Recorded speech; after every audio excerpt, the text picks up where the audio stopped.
Buenas tardes, Ricardo López Murphy, bienvenido a MDZ. Bueno, no necesita mucha presentación, exministro de Economía, exministro de Defensa, diputado nacional y con una agenda muy importante para compartir con nosotros aquí en MDZ.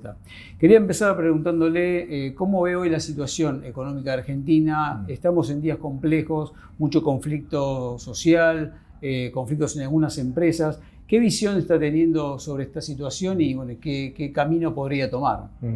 A ver, primero yo veo una situación de gran artificialidad, que es que se han anticipado los pagos de exportación, o sea, los ingresos al Banco Central por un mecanismo novedoso y se han postergado los pagos por importación.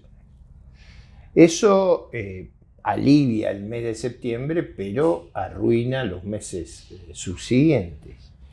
Y yo creo que hay una gran fragilidad. Llevamos 3 meses de déficit en las cuentas comerciales en un país que tiene que tener un superávit en cuenta corriente significativo para poder acumular reservas. No tiene crédito, la única manera de acumular reservas es tener un superávit, digamos, en cuenta corriente significativo.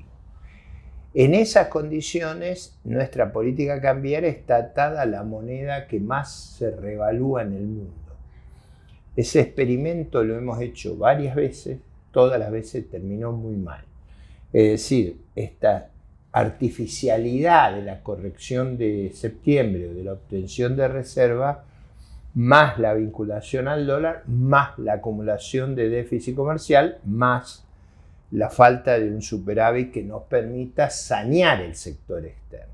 En ese contexto, yo no diría que es conflictos sociales, son conflictos laborales, probablemente en un clima donde se ha perdido, digamos, la idea del monopolio de la fuerza y ha habido actitudes reñidas con nuestro Código Penal.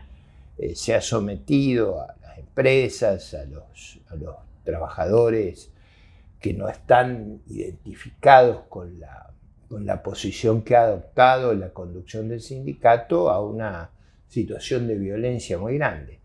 En ese clima, similar al que ha ocurrido con el episodio de Avellaneda, creo yo que estamos avanzando en una dirección muy peligrosa.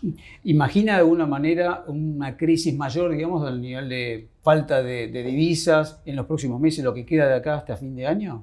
Creo que es notable la falta de divisas. Si usted revisa los parques industriales, va a observar muchas actividades que están discontinuadas. Yo conozco una que tiene parada la actividad por el 1 por 1000 de los costos. O sea, es una pieza, pero no tiene forma de traerla.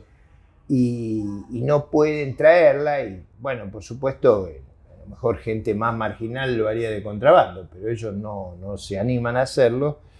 Y eso tiene paralizada la actividad. Creo que estamos pagando un costo enorme por esos cepazos que están haciendo, que no los hace nadie y que han salido del clima de emergencia. Es decir, esta gente no tiene idea de hacer otra cosa que lo que está haciendo. Y lo que está haciendo nos lleva a una crisis creciente en términos de sector externo, en términos de inflación, en términos de una resolución muy, digamos, gravosa del problema. El tema inflacionario claramente es tal vez el más importante, ¿no?, que tenga la Argentina hoy. No sé qué opinión tiene usted sobre esto, pero el gobierno es como que no le encuentra la vuelta, ¿no?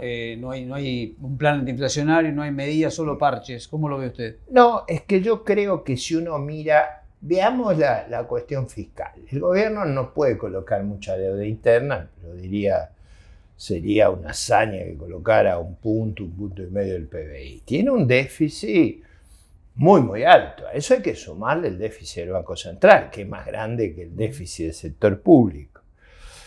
El mecanismo que y hay que agregar ahí, si lo hiciéramos, la acumulación de reserva. La acumulación de reserva requiere financiamiento, como un déficit. Sí. Entonces, si uno se pone a pensar en esos términos, el gobierno está pensando en tasa de inflación altísima, porque es el mecanismo de impuesto que está usando sobre la sociedad para conseguir los recursos. Claro. Eso, por supuesto, que hace mucho daño, que es una política que no sigue nadie en el mundo, pero un gobierno atrasado, anacrónico, brutal como este es capaz de hacerlo. ¿Qué habría que hacer qué puntos centrales debería tener este plan antiinflacionario que imagino el próximo gobierno va a intentar, ¿no? Yo diría que lo primero es un cambio institucional, o sea, el gobierno tiene que resolver la autonomía del Banco Central, o sea, que el Banco Central no coloca deuda y no provee a la tesorería. Esas dos cosas son vitales. Las tuvimos en la época de la convertibilidad, yo creo que hay que hacerlas un poquito más severas que eran en esa época. ¿En términos de qué? Yo creo que hay que darle estabilidad al directorio, como era el Bundesbank, para tener una... Yo siempre recuerdo a los políticos argentinos que en el Bundesbank, Ottmar Eminger, el presidente, no le contestaba los llamados al canciller Adenauer, que no era como nuestro político, era el creador de la Europa moderna. Y yo creo que necesitamos una legislación en tesorería que nos lleve al equilibrio fiscal. La Argentina no puede financiar déficit de acá, más va a tener que financiar una vigorosa acumulación de reservas, y yo calculo que necesitaríamos juntar, para ponerlo en términos de Brasil, algo así como 100.000 millones de dólares, que nos va a llevar 10 años hacerlo, pero si va a haber algún margen para alguna expansión, va a tener que ser para la compra de reservas. Y si adoptamos esas dos políticas institucionales, después la implementación práctica, pero lo que tiene que quedar claro es que no hay déficit y que el Banco Central no actúa como segunda tesorería. Hecho eso, el programa de estabilización, bueno, tendrá su complejidad según cuál sea la tasa de inflación de diciembre de 2023, que nadie sabe hoy cómo se resolverán los desequilibrios que tenemos, pero con esa definición institucional uno ve que vamos a un proceso de estabilización. Yo creo que vamos a tener que ir también a un proceso de gran cambio en las regulaciones, creando regulaciones muy favorables hacia la inversión, el empleo, las exportaciones. Es decir, Argentina tiene que incorporarse fuertemente al mundo, tiene que integrarse al mundo, tiene allí el mercado que necesita para poder alcanzar los tamaños óptimos de escala, y no veo otro camino que sea fondeable. O sea, Argentina tiene un problema de recuperar su reputación y solo lo va a hacer con una disciplina que implica que su superávit en cuenta corriente es significativo. Para esto solo, digamos, se puede lograr con un nuevo gobierno, digamos, un gobierno de otro signo político, o este gobierno actual puede, de alguna manera, en lo que le queda de mandato, no revertir esta situación de confianza. Yo no los veo es decir, ha cambiado la retórica del gobierno con este nuevo ministro, pero no lo veo en condiciones de lanzarse a un esfuerzo de esa naturaleza, entre otras cosas porque la retórica que usaron antes fue una retórica muy antiempresaria, muy antiinversión, muy antiempleo. Fue una retórica, la verdad, disparatada, pero la usaron. Eso pone un umbral de credibilidad mucho más agudo que el que va a tener el próximo gobierno. Eso siempre uno puede tomar. Tsipras en Grecia, después de ganar un plebiscito que daba 70-30, que los alemanes le pagaban el ajuste, fueron a ver los alemanes y me dije, ¿de dónde salió eso? ¿Cómo? Van a tener que hacerlo ustedes. Entonces, después de haber votado un plebiscito para no hacer lo que le pedían que hiciera, lo tuvo que hacer. No solo lo tuvo que hacer, sino que se exageró en hacerlo. Claro. Porque todo eso fue un inmenso papelón, pero un papelón de no reconocer los límites de la realidad.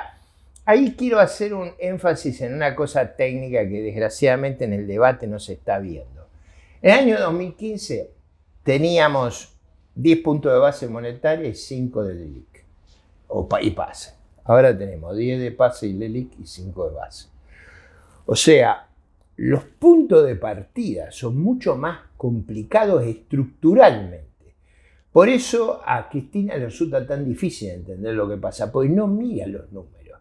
No los mira con la sapiencia técnica, de ver que a las mismas condiciones, los resultados van a ser totalmente distintos. Claro. Hoy la misma expansión del 2015 causaría el doble de inflación. El Banco Central en ese sentido está dejando una bomba de tiempo para el próximo gobierno, digamos, en el sentido de desarmar todo el entramado de las LELIQ. El gobierno se propuso hacerlo. Ahí hay un problema que obliga a más disciplina todavía, porque cualquier resolución sensata de ese problema, digamos la experiencia de Chile entre 1990 y 2015, 25 años, ahí ellos, una deuda más grande que la que tiene el Banco Central de Argentina, la resolvieron, pero con 25 años de una superdisciplina, con superávit fiscal, con un enorme crecimiento, con mucha monetización. O sea, hubo las circunstancias favorables las usaron para sanear el Banco Central, para capitalizarlo. Prácticamente con un Banco Central que su deuda es enorme y la única forma de pagarla es emitir dinero, sería absurdo que nos planteáramos estabilizar. O sea, ahí hay que hacer una modificación importante, pero eso hay que verlo en el contexto. Lo que yo digo es que con esas condiciones, si la disciplina y el equilibrio fiscal eran necesarios antes, ahora son mucho más. Son mucho más todavía. Y en ese sentido, digamos, el gobierno, a través de Sergio Massa, el nuevo ministro de Economía, pareciera haber tenido un veranito, ¿no? Estos primeros 2 meses de gestión. ¿Cree que eso continúa o ya pasó? Yo lo que mencioné es la artificialidad, ¿no? O sea, ¿qué es lo que hicieron? Hicieron una cosa, trajeron las liquidaciones de exportaciones, las anticiparon 3, 4 meses. Eso engordó septiembre. Postergaron los pagos de importación, financiamos un déficit comercial de 3 meses, pero todo eso se ha juntado con el dinero que no va a estar en noviembre, claro, diciembre, enero. O sea, ahí los pagos no van a estar y los cobros van a estar. ¿Qué van a hacer ahí? Esa es la pregunta. Y respecto de la situación con el Fondo Monetario, la gira del ministro tuvo algunos puntos, digamos, interesantes en el sentido de buena recepción por parte del Tesoro de Estados Unidos, lo mismo con el staff del fondo. Eso, digamos, es muy día a día, ¿verdad? No, pero yo lo pongo así. O sea, es claro que en una situación tan compleja en el mundo, en el este de Asia, en el Medio Oriente, en el centro de Europa, con guerras abiertas, muy peligrosas, haya un intento de ayudarnos a que no tengamos una crisis gravísima. Me parece que eso hay que partir de ese argumento y de la disposición de los países desarrollados a ver cómo pueden canalizar una salida no traumática de Argentina. En ese aspecto, es cierto que han mostrado una gran flexibilidad y comprensión. Ahora, eso no alcanza para resolver nuestro problema, porque nuestro problema no lo resolvemos genuinamente. Es decir, hacemos del maquillaje contable y financiero para que luzca mejor, pero no hay un cambio estructural. Nosotros, al revés, hemos ido agravando la situación de déficit en cuenta corriente. Vuelvo a ese punto que es central. Un país que no tiene crédito, que no tiene reservas, tiene que tener superávit en cuenta corriente. Esto es una cuestión vital. ¿Cómo se llega a un superávit en cuenta corriente? Bueno, se llega con una mejora en la superávit en cuenta corriente, es la suma del superávit privado y del superávit público. El superávit privado tiene que ser ayudado por el superávit público y ese superávit me parece que es imprescindible en este proceso de saneamiento de una economía que ha quedado destruida, desfinanciada y todo el tiempo al borde del colapso. Algunos economistas hablan de un segundo semestre con caída de la actividad, con ya un impacto a nivel de la economía en su conjunto. ¿Usted lo ve de esta manera? ¿Ve que la primera parte del año fue, como si se quiere, más dulce y ahora viene el momento más complejo, digamos, para las empresas? Bueno, nos fuimos desajustando, ¿no? O sea, llevamos 3 meses de déficit comercial. Hace mucho tiempo que no había déficit comercial. Piense usted que si tiene déficit comercial, después tiene que pagar el déficit de servicios reales, después el déficit de servicios factoriales, claro, y después tiene que acumular reservas. Nosotros estamos haciendo todo al revés, estamos haciendo como si tuviéramos mucho crédito y muchas reservas. Algo no está bien. O sea, las fuerzas están enfrentadas y van a una colisión. Esos déficits gemelos que tenemos hoy, ¿vinieron para quedarse? ¿Se puede no lo podemos financiar. O sea, la resolución de la economía de ese problema es subir la tasa de inflación. Eso es lo que está, digamos, haciendo la corrección o forzando la corrección, es que cada vez tenemos más tasa de inflación. Pero eso no alcanza. O sea, puede darse una situación donde la suba en la tasa de inflación que requerimos sea estrambótica, ¿no? Claro. Quería preguntarle por el proyecto de presupuesto en el Congreso. Bueno, usted está en la Comisión de Presupuesto y Hacienda, seguramente en algún momento le tocará opinar sobre esto. ¿Qué opinión en general le merecen estos supuestos de los que parte el presupuesto? Algunos tildan de fantasiosos o de... un supuesto, ¿no? Yo entro muchas veces por el lado fiscal, por el lado monetario y por el lado externo. Un supuesto es que se produce una caída de importaciones dramática. Eso no es fácil de verlo con ideas de que va a haber un crecimiento. No puede haber crecimiento, claro, con esas circunstancias. Probablemente está la hipótesis que el gasoducto se termina mucho antes de lo que yo calculo. Digamos, hay una suma de hipótesis ultra optimistas. Sí. Y además de que usted desescala la inflación sin medidas para desescalar. O sea, usted para desescalar esta inflación tiene que parar la calecita de precios relativos. Y yo no veo nada que la pare, al revés. Yo digo, el central devalúa más, como devalúa más, los precios suben más, los salarios se corrigen, la devalúa más. Es decir, es como un perro corriendo detrás de su cola. Sí. En realidad es como si... No hay nada que se esté haciendo como para poder lograr esos supuestos desde lo que se nada parte. En una situación de descalabro estructural. Y a nivel de discusión, ¿cómo vendría? Digamos, ¿qué están planteando desde el bloque de opositor, no? No, primero es la reflexión esta, de cuál es la variable o el nivel que nosotros necesitamos superar en cuenta corriente. Y a partir de ahí, ¿qué necesitamos en la parte fiscal?